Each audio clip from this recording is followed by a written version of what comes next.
read to you today's text again, and then I'll ask Mrs. Khan to also read in Hindi after I have read. Isaiah 41:10. So do not fear, for I am with you. Do not be dismayed, for I am your God. I will strengthen you and help you. I will uphold you with my righteous right hand. मत डर, क्योंकि मैं तेरे संग हूँ। इधर उधर मत ताक, क्योंकि मैं तेरा परमेश्वर हूँ।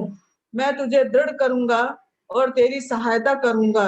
अपने धर्म में दाहिने हाथ से मैं तुझे संभाले रहूंगा। Thank you. So, ever since this time of COVID has started, as the Lord leads me, as the Lord puts certain thoughts in me, so I try to pick on certain aspects and bring to you what the Bible has to say about it. जब से corona शुरू हुआ है, तब से मेरी कोशिश रही है, मैं कोशिश करता हूँ कि अलग अलग बातों पे जो प्रभु मुझे कुछ सिखा रहा है या प्रभु मेरा ध्यान दिला रहा है किसी बात पे, तो मैं कोशिश करता हूँ कि वचन में से उस एक बात पे आपका भी ध्यान दिलाने पाऊँ. The tragedy is so big, ongoing, that it's very difficult to even try to cover everything in a sermon. It's just not possible. जो त्रासदी है वो इतनी बड़ी है कि किसी एक संदेश में इन सारी बातों के बारे में बात करना नामुमकिन है. And today I just thought of speaking about fear. आज मेरे दिल में ये बात आई पिछले हफ्ते से कि ये भय के बारे में थोड़ा सा हम बात करना चाहते हैं. We are currently living in a time where in general the people are gripped with intense fear. हम ऐसे समय में इस वक्त हैं कि समान रूप से जो लोग हैं irrespective of who they are, चाहे वो कोई भी हो, लेकिन भय में जीवन व्यतीत कर रहे हैं, भयभीत हैं. And all kinds of fears, हर प्रकार का अलग अलग प्रकार का डर है.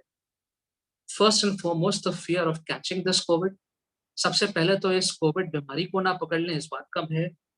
The fear of family members not catching COVID. कहीं ऐसा ना हो कि हमारे कारण या किसी कारण परिवार में किसी को कोविड की परेशानी आ जाए या बीमारी आ जाए. And then we think of all the isolation, the quarantine, and then and the mind keeps on thinking of not getting the hospital bed and the oxygen. ये सारी बातें जो है वो दिमाग में आने लगती है और एक भय का माहौल हमारे दिमाग में बन जाता है. We fear the shortage of medicines and supplies. दवाइयों की कमी और खाने पीने की कमी, इसका भय हमारे दिल में आ जाता है. Fear of losing job, of having no money, कि शायद किसी की नौकरी ना चली जाए, पैसे का अभाव ना हो जाए, and so on. But perhaps the most prominent is the fear of death or the fear of losing a loved one. लेकिन शायद इन सारे भयों में जो सबसे एक गहरा जो डर है, जो अंदर कहीं छुपा हुआ है, वो है मौत का भय, मृत्यु का भय, या हमारे जो नजदीकी लोग हैं उनमें से किसी की मौत का भय.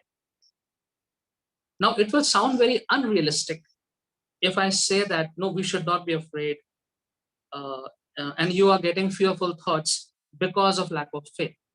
अगर मैं ये कहूँ कि हमें नहीं डरना चाहिए और हमें डर इसलिए आ रहा है क्योंकि हमें विश्वास की कमी है, तो ये जो है ये सही नहीं होगा.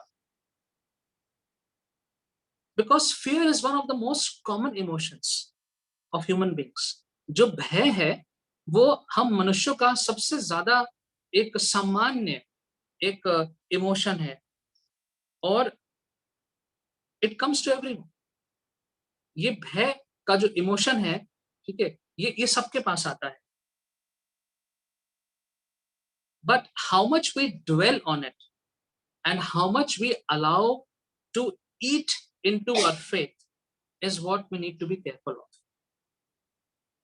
लेकिन ये जो इमोशन है, ये इस पे हम कितना अपना ध्यान लगाते हैं और इसको कितना हम होने देते हैं कि हमारे विश्वास को ये खाना शुरू कर दे, इसमें हमें सावधानी बरतनी चाहिए.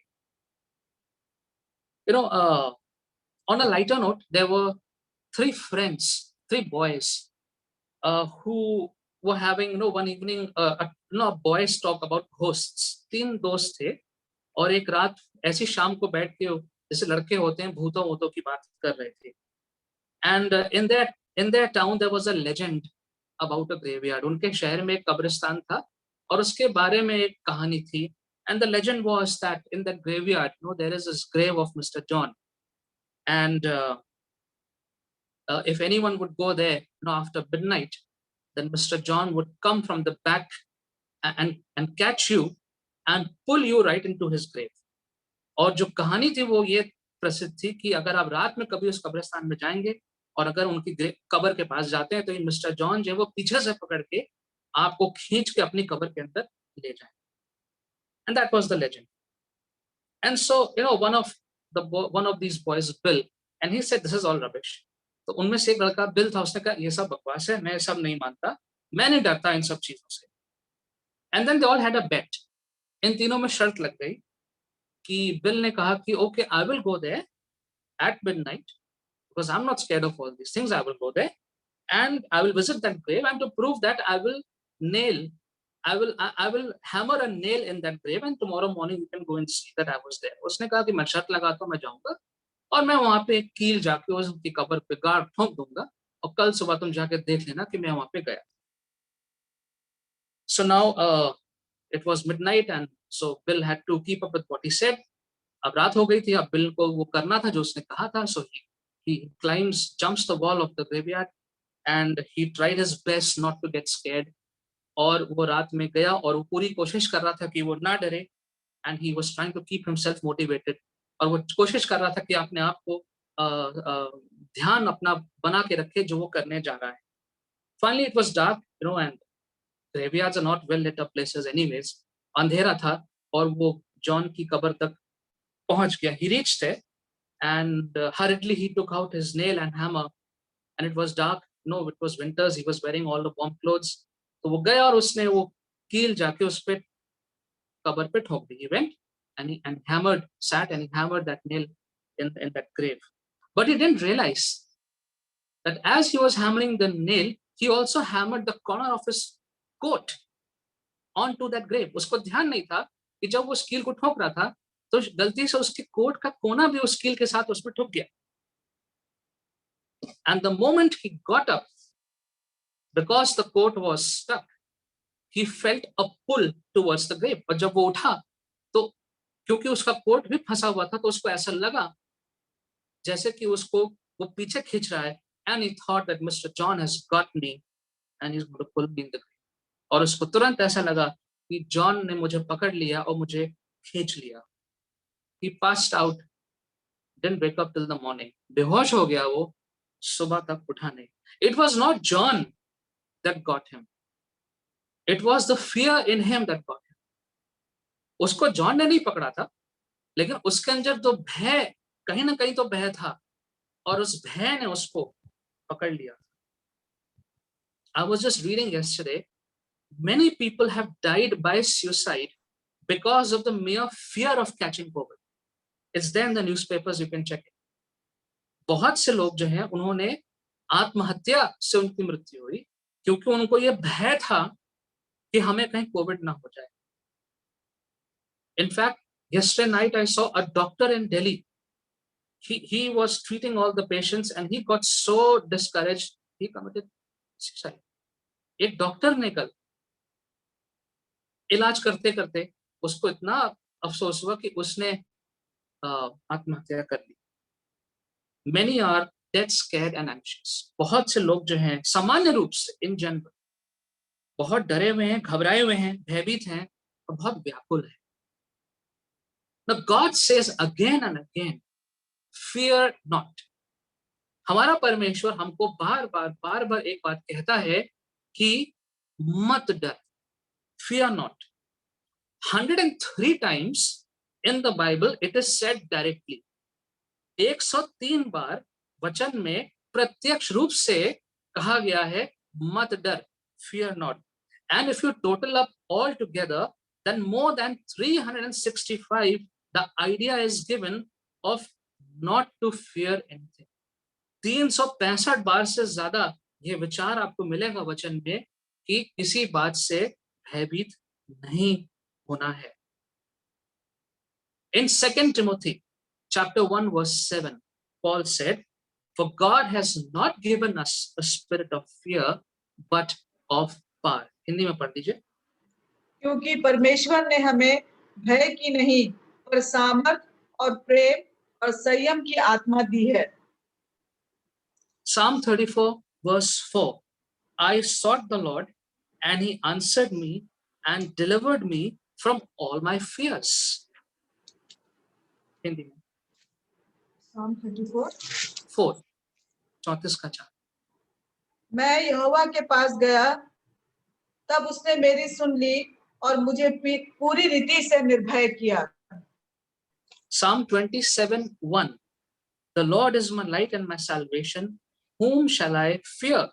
The Lord is the stronghold of my life, of whom shall I be afraid? यहोवा परमेश्वर मेरी ज्योति और मेरा उद्धार है, मैं किससे डरूं? यहोवा मेरे जीवन का दृढ़ गढ़ ठहरा है, मैं किसका भय खाऊं? And Psalm 23 verse 4, even though I walk through the valley of the shadow of death, I will fear no evil, for you are with me, your rod and your staff, they comfort me. चाहे मैं घोर अंधकार की भरी हुई तराई में होकर चलूं, तो अभी मैं न डरूंगा, क्योंकि तू मेरे साथ रहता है। तेरे सोटे और तेरी लाठी से मुझे शांति मिलती है।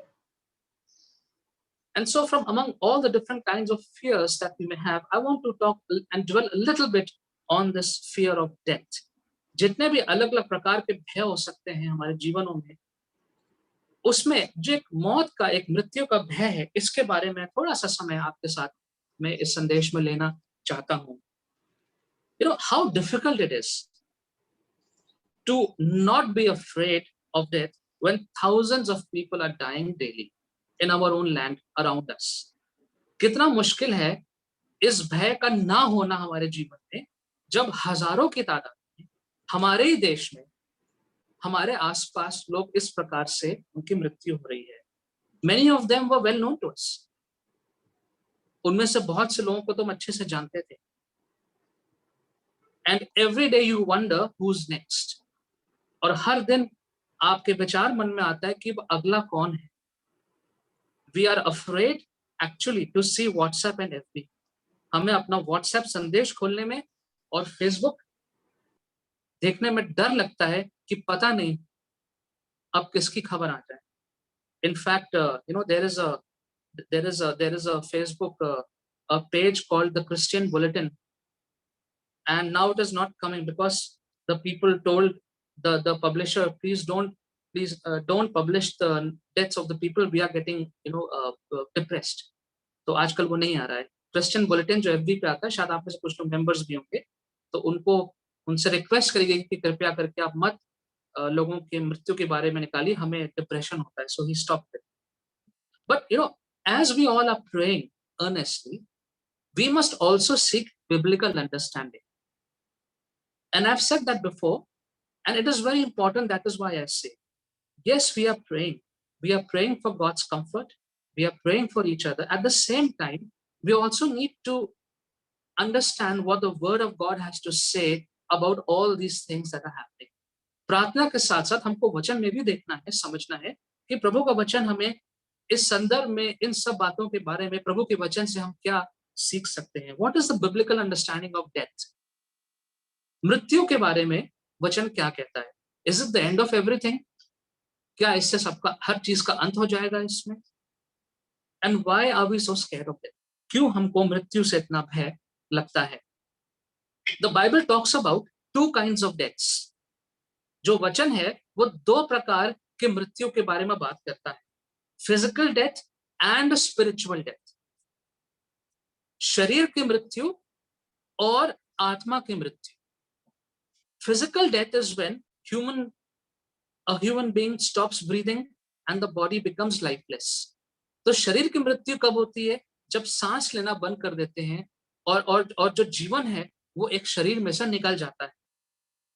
But spiritual death is when we reject God and we live a sinful life. We continue to live the way we want, and because of that, we are doomed for eternal condemnation. लेकिन आत्मिक मृत्यु का मतलब होता है जब हम परमेश्वर का इनकार कर देते हैं और अपने अनुसार एक पापी जीवन व्यतीत करते हैं और उसके कारण हम अनंत काल के विनाश की ओर के वाले रास्ते पर जा रहे हैं. That is spiritual death. Now the whole Bible, beginning from Abraham, Moses, all the prophets, judges, the disciples of Jesus, and Jesus himself have spoken mostly about saving you and me from spiritual death, not from physical death. अगर आप वचन को ध्यान से पढ़ें शुरू से, तो वो इब्राहिम हो, चाहे मूसा हो, या सारे नबी हो, जितने भी न्यायी थे, या यीशु मसीह के चेले थे, और यीशु मसीह स्वयं, उन्होंने जितनी बात करी है उसमें से अधिकतर बात करी है आपको और मुझको आत्मिक मृत्यु से बचाने की, न कि शारीरिक मृत्यु से बचाने की. Physical death is inevitable. जो शरीर की मृत्यु है उसको रोका नहीं जा सकता. Today the Lord will heal someone of COVID, but after 5 or 10 years the person might get a heart attack or may die of old age. आज हो सकता है कोविड से प्रभु किसी को बचा रहा है, लेकिन कुछ सालों के बाद फिर उस व्यक्ति की मृत्यु होगी, चाहे हार्ट अटैक से हो या किसी बीमारी से हो या बुढ़ापे के कारण उसकी मृत्यु हो जाए. We cannot go on preserving life forever. हम लोग हमेशा बार बार मनुष्य के जीवन को, शरीर के जीवन को नहीं बचा सकते. But spiritual death is totally avoidable. जो आत्मा की मृत्यु है उसको पूर्ण रूप से बचाया जा सकता है. The Lord Jesus has offered his salvation by shedding his own blood for that purpose. और प्रभु यीशु मसीह ने हमें उद्धार दिया है अपना स्वयं का लहू बहा के, ताकि हम बचाए जा सके उस आत्मिक मृत्यु से. Romans 6:23. For the wages of sin is death, but the gift of God is eternal life through Jesus Christ our Lord. क्योंकि पाप की मजदूरी तो मृत्यु है, परंतु परमेश्वर का वरदान हमारे प्रभु यीशु मसीह में अनंत जीवन है. Which type of death is Paul talking about? For the wages of sin is death. Which death? Spiritual death. Let's look at John 3:16, one of the favorite verses of all Christians. John 3:16, for God so loved the world that he gave his only begotten Son, that whosoever believes in him should not perish. Should not perish. Does that mean should not die a physical death? No. It means should not have to die a spiritual death. The person who believes in Jesus should never have to die a spiritual death, but have eternal life. Hindi में पढ़. क्योंकि परमेश्वर ने जगत से ऐसा प्रेम किया कि उसने अपना एकलौता पुत्र दे दिया, ताकि जो कोई इस पर विश्वास करे वो नाश ना हो परंतु अनंत जीवन पाए. ऐसा व्यक्ति की जिसने यीशु में विश्वास किया है उसका आत्मिक जीवन कभी नाश नहीं होगा और वो अनंत काल के जीवन को प्राप्त करेगा. John 11:25 and 26. यूहन्ना 11:25-26. Jesus said to her, I am the resurrection and the life. He who believes in me will still live even if he dies. Whoever lives and believes in me will never die. Hindi में पढ़. यीशु ने उससे कहा, पुनरुत्थान और जीवन मैं ही हूँ. जो कोई मुझ पर विश्वास करता है वो यदि मर भी जाए तो अभी जिएगा, और जो कोई जीवित है और मुझ पर विश्वास करता है वो अनंत काल तक ना मरेगा. क्या तू इस बात पर विश्वास करती है? And so for us the Christians, death is definitely, certainly not the end. हम मसीहों के लिए जो मृत्यु है या शरीर की मृत्यु जो है वो हमारे लिए अंत नहीं है. In fact, it is the beginning of our eternal life with Jesus. हमारा जो अनंत काल का जीवन है प्रभु यीशु मसीह के साथ, जैसा कि प्रभु ने खुद कहा, ये तो उसकी शुरुआत है. But you know what? Most Christians have been doing the opposite. They have messed up priorities. They have reversed the priorities. जो मसीह लोग हैं वो उल्टा करते हैं. They want to try and preserve the physical life so much here on earth, but often do nothing to preserve their spiritual life. जो मसीह लोग हैं, बहुत से लोग या जो अपने आप को मसीह कहते हैं, वो अपने शारीरिक जीवन को बचाने के लिए इतना प्रयास कर रहे हैं, लेकिन अपने आत्मिक जीवन को बचाने के लिए वो भी तो मृत्यु है, और उस मृत्यु को बचाने के लिए शायद कोई विशेष प्रयास नहीं करते हैं. That should be the scary part. डरने वाली बात ये है, डरने वाली बात ये नहीं कि मेरे प्राण निकल जाएंगे, मेरा शरीर मृत्यु हो जाएगा. That is not the scary part. The scary part is if I die without receiving the salvation of Jesus Christ. If my near and dear ones, my friends, they die without the saving knowledge, grace of Jesus Christ, that is the scary part. But we have turned it around. We don't think about that. In Luke chapter 12, Jesus gives a parable, a very short parable.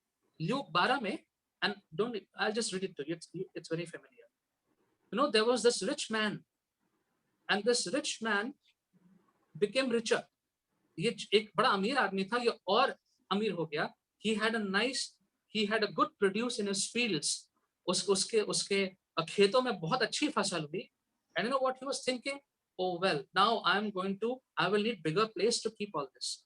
I need bigger barns. So what I'll do, I will pull down these small barns. I'm going to make bigger barns to store all the crops. वो क्या सोच रहा है कि ये जो छोटे छोटे मेरे गोदाम है तो पूरे नहीं पड़ेंगे, तो इन छोटे गोदामों को तोड़ के मैं बड़े गोदाम बनाऊंगा, and so that I can live the rest of my life in comfort with all the wealth that I have. I'm going to make sure I live a long life with all the comforts that I have earned and I have. क्या सोच रहा है वो कि मैं लंबा जीवन व्यतीत करने की मैं योजना बना रहा हूं, मेरे पास सारा सामान है, मेरे पास सारा धन है, अब मैं लंबा जीवन अपना व्यतीत करूंगा. You know what God told him? क्या बोला उसने? परमेश्वर ने उसको, you fool, tonight your soul is required of. और उससे परमेश्वर ने कहा, मूर्ख, आज ही तेरे प्राण तुझसे ले लिए जाएंगे. So the question is, what are we doing to preserve our spiritual lives? जो हमारा आत्मिक जीवन है, जिसकी मृत्यु हो सकती है. It's possible. There are millions of people who have died, are dying a spiritual death. So what are we doing to preserve the spiritual life that we have and of our loved ones? जो हमारा आत्मिक जीवन है उसको बचाने के लिए, उसको जीवित रखने के लिए, और जो हमारे प्रियजन हैं उनके आत्मिक जीवन को जीवित रखने के लिए हमारा ध्यान कितना है. Now that being said, it does not mean that God is not interested in saving human lives. Please don't get me wrong. इतना कहने के बाद इसका ये मतलब नहीं है कि परमेश्वर को आपके शारीरिक जीवन में कोई रुचि नहीं है. God is very much interested and he cares for yours and mine human life also. Now think about this. इसके बारे में सोचिए. Every day for decades, you and I have been waking up alive in the morning. हम लोग रात में सोते हैं, फिर हमें नहीं मालूम क्या होता है, लेकिन जब सुबह आंख खुलती है तो अपने आप को जीवित पाते हैं. Is that not the life God has been giving us for all these years every day? क्या परमेश्वर ने हमें ये जीवन प्रतिदिन नहीं दिया है? The very breath that we are breathing right now, is it not God keeping you and me alive? जो हमारी सांस है जो इस वक्त हम ले रहे हैं, क्या परमेश्वर ने आपने हमको ये सांस देके जीवित नहीं रखा है? Has God not saved you and me from accidents? क्या कभी परमेश्वर ने आपको और मुझे किसी दुर्घटना से नहीं बचाया? From road accidents or other accidents? Has God not saved you from sickness, the bed of sickness, when you thought you would die?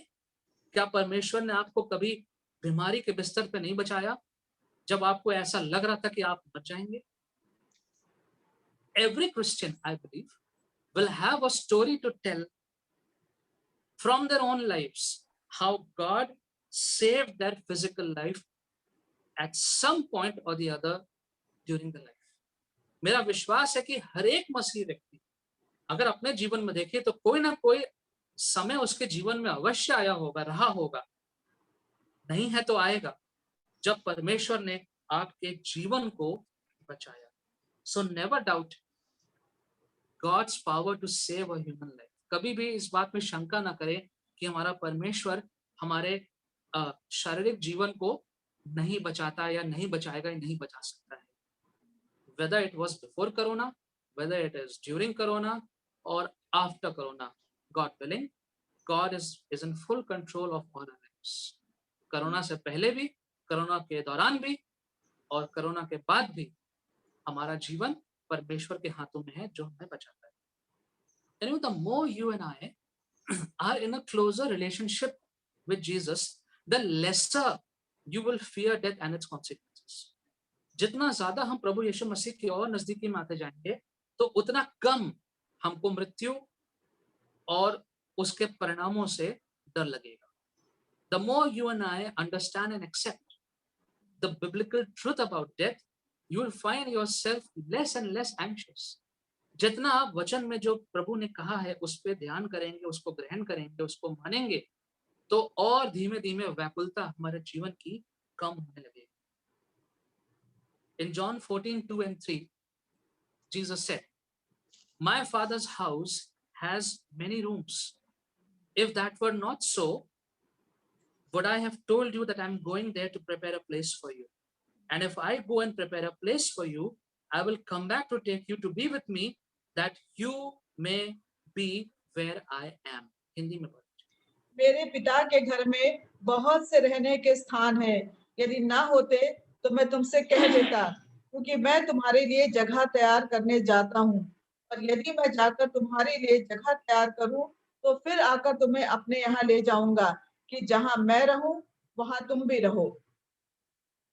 And so after knowing that Jesus has made a wonderful place for everyone, ये जानने के बाद कि यीशु मसीह ने खुद कहा कि उन्होंने एक सुंदर जगह हम सबके लिए बना रखी है. My father's house has many rooms. मेरे स्वर्गीय पिता के घर में बहुत सारे कमरे. And after knowing that the Lord has made a place for us, who would regret leaving an aged, diseased body? Who would regret leaving this polluting, dying earth? Who would regret leaving a war-torn zone?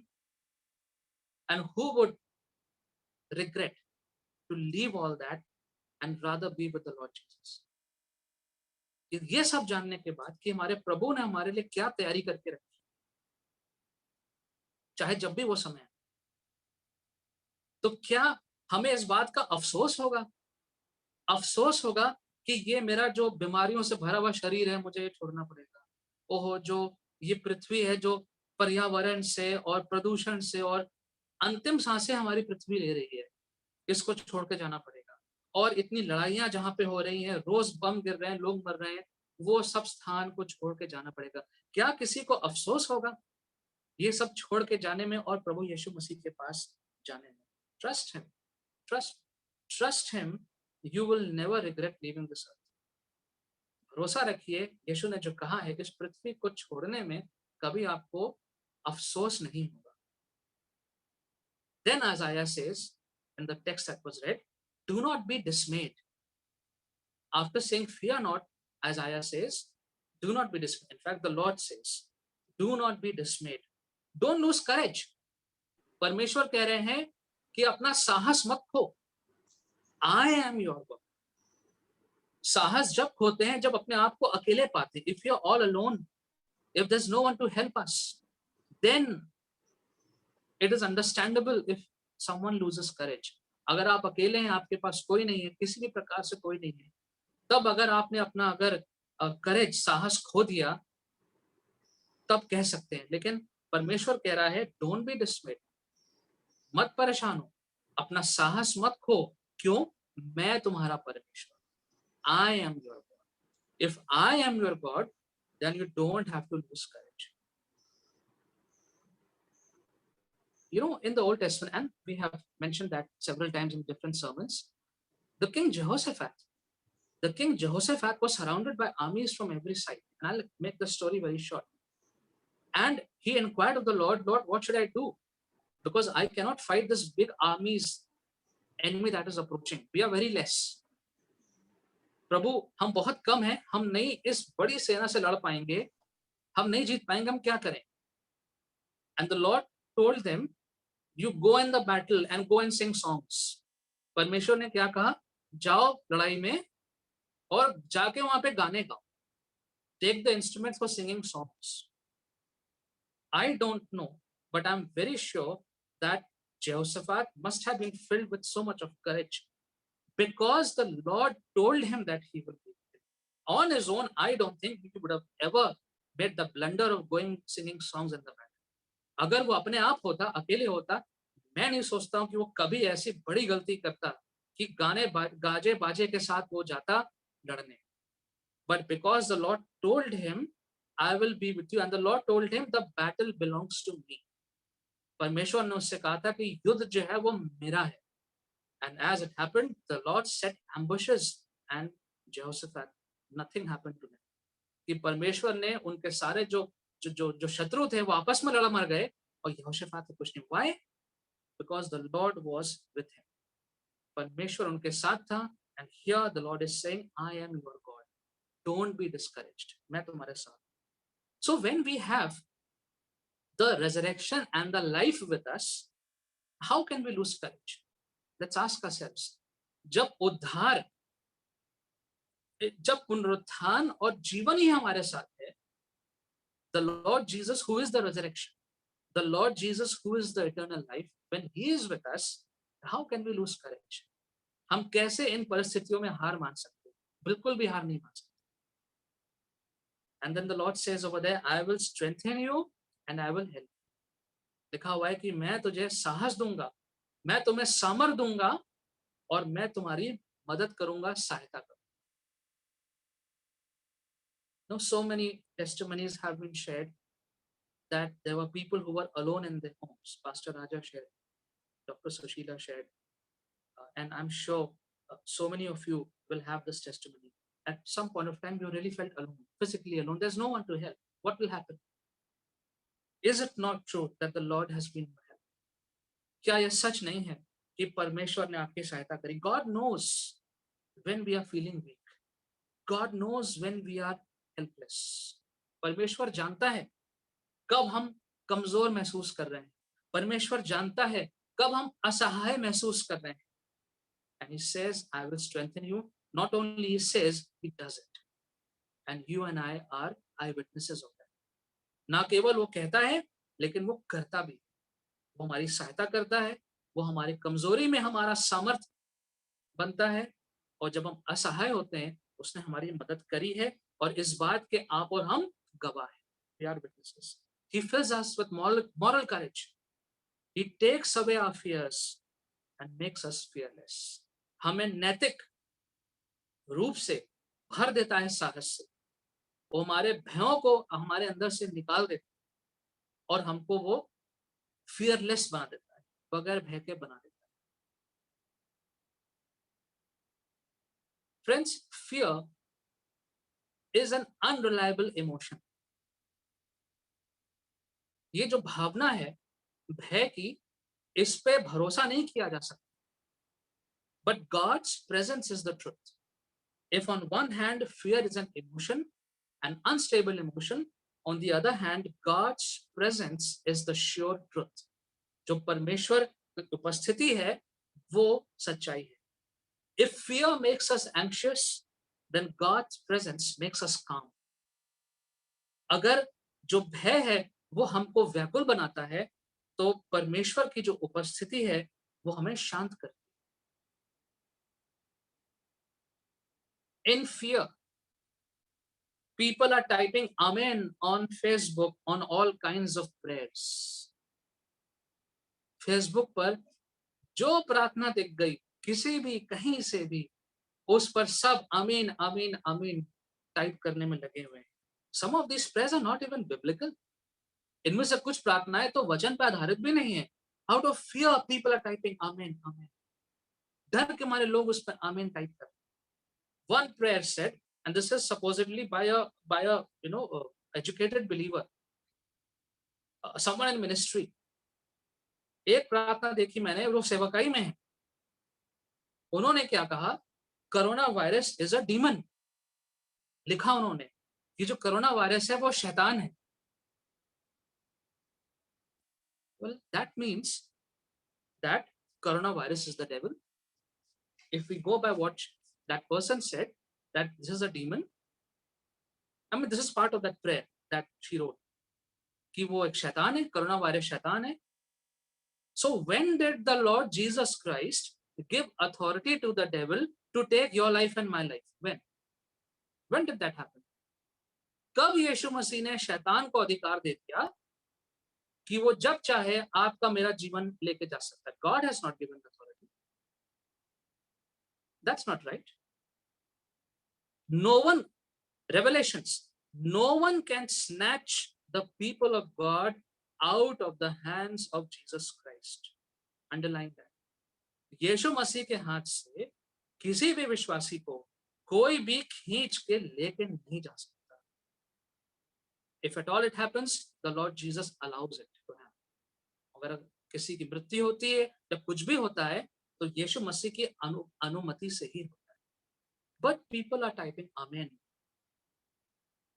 on such prayers out of fear. My dear friends, corona, like many other fatal diseases, may hang around for a while. और भी जानलेवा बीमारियां हैं और corona उसके साथ साथ हो सकता है कुछ समय तक रहे. Let us not be afraid. हम अपने मनों में, दिलों में डरे ना.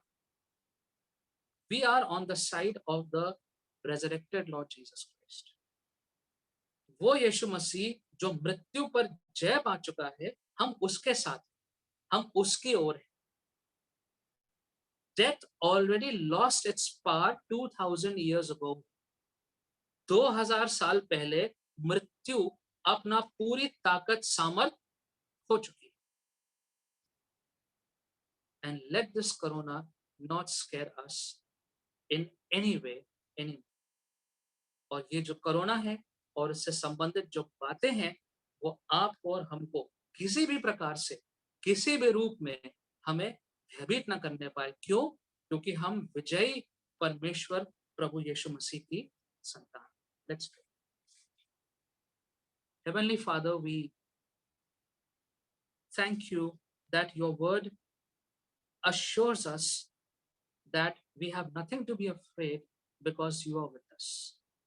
प्रभु जी, आपका वचन हमें आश्वासन देता है कि हमें नहीं घबराना है क्योंकि आप हमारे साथ हैं. Lord, we confess that because we are humans, and because we are humans, the fear of death and other fears of sickness, it does come to us naturally. प्रभु जी, हम क्योंकि मनुष्य हैं और आपके संतान होने के बाद भी कभी-कभी ये विचार हमारे मनों में आते हैं. Help us, Lord, that we will not dwell on them. प्रभु जी, हमारी सहायता करिए कि ऐसे विचारों को हम बहुत ज्यादा देर तक अपने मनों में ना रखें. Help us, Lord, that you will always be very close to us and you will dispel from our hearts any of these thoughts and fears. प्रभु जी, आप हमें अपनी नजदीकी में रखेंगे प्रभु, और भले ही हमारे जीवनों में और चारों तरफ ऐसा हो रहा है, लेकिन इन सारे विचारों को, भयभीत करने वाले विचारों को आप हमारे जीवन से निकाल दें. Lord, help us to know that since you are with us all the time, we don't have to be afraid of anything. प्रभु जी, क्योंकि आप हमारे साथ हैं, हमेशा हमारे साथ हैं, इसलिए हमें किसी भी बात से, किसी भी परिस्थिति से भयभीत होने की आवश्यकता नहीं. Thank you, Lord, for being with us. Thank you, Lord, for